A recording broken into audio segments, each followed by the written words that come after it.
rencanamu, Tuhan, di dalam hidupku. Walau ku tak tahu dan ku tak mengerti semua jalanmu.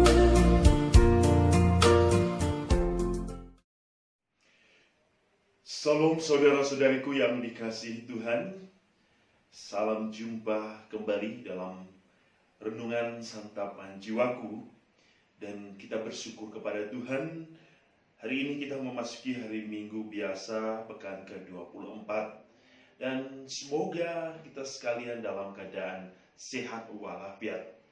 Dan dalam perjumpaan kita hari ini, kita akan merenungkan Injil Matius. Dan semoga melalui Injil Matius yang akan kita dengar hari ini, kita bisa memahami makna dari suatu persaudaraan, makna dari suatu rekonsiliasi, makna dari cinta Allah yang Ia berikan kepada kita. Injil Matius bab 18 ayat 21-35 akan menuntun kita dalam perjalanan ziarah hidup kita hari ini. Mari kita mendengarkan firman Tuhan. Inilah Injil Yesus Kristus menurut Matius.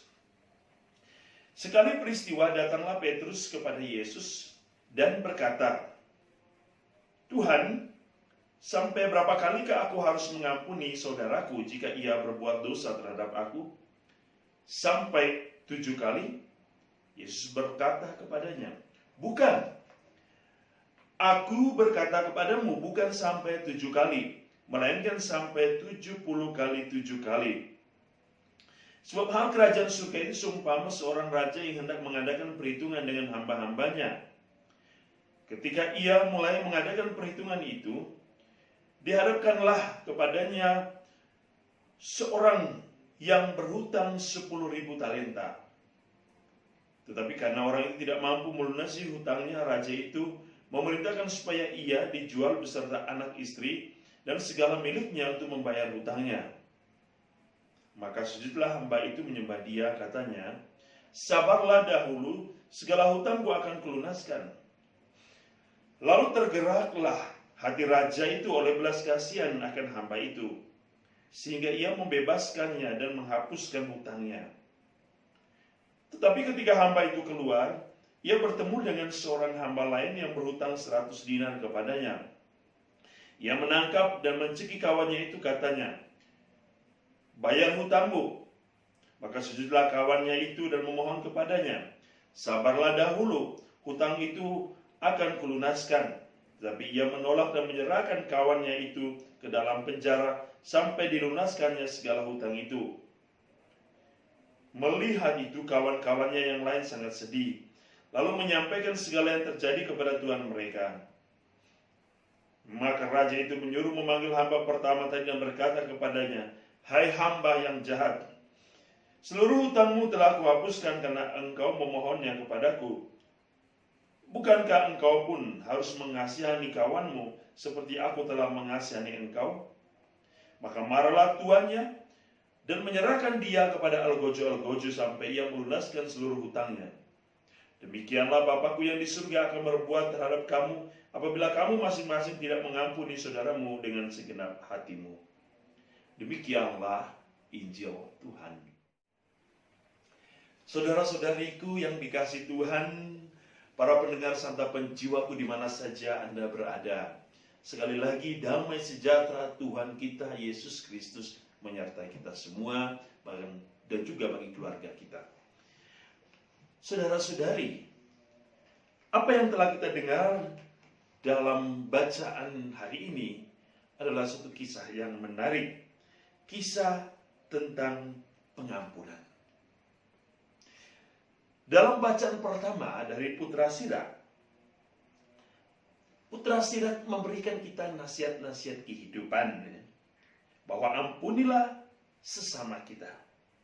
Niscaya dosa-dosa kita pun akan dihapus juga. Ini hal yang luar biasa, bahwa pengampunan membawa suatu berkat di sisi lain.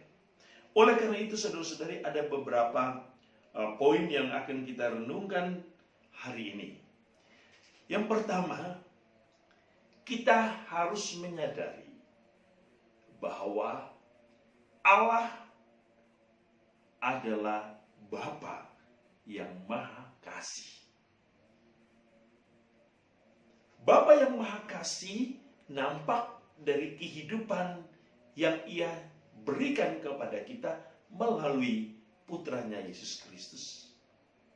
Melalui kehidupan yang kita jalani. Dan melalui setiap peristiwa-peristiwa iman.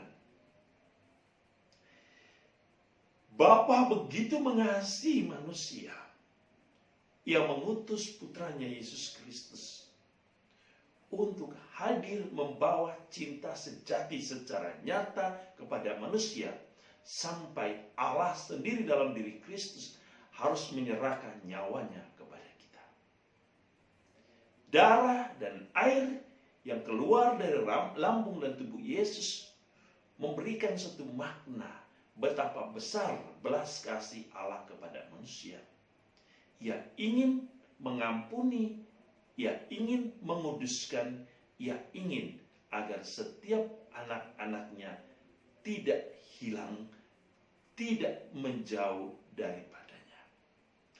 Oleh karena Bapa kita ada Allah yang Maha Kasih, maka kita harus menyadari bahwa sebagai ciptaan Tuhan, menurut gambaran dan rupanya, maka kita juga harus hidup sesuai dengan gambaran Bapa yang Maha Kasih. Bapa yang berbelas kasih. Bapa yang bermurah hati. Bapa yang penuh dengan pengampunan dan cinta. Ini suatu konsekuensi hidup yang mempunyai satu relasi yang penting. Bahwa jikalau kita adalah anak Allah dan kita memanggil Bapa sebagai Aba, sebagai Bapa kita, maka kita harus hidup sesuai dengan keinginan dan harapan Bapa. Hidup sesuai dengan cara, pola pikir, dan gaya Allah itu sendiri. Itulah ciri hidup Kristiani yang benar. Yang kedua, kita ini adalah milik Allah. Apapun yang terjadi, kita adalah milik Allah. Maka jangan membiarkan hidup kita menjauh. Hidup kita tidak mempunyai suatu relasi atau hubungan dengan Allah.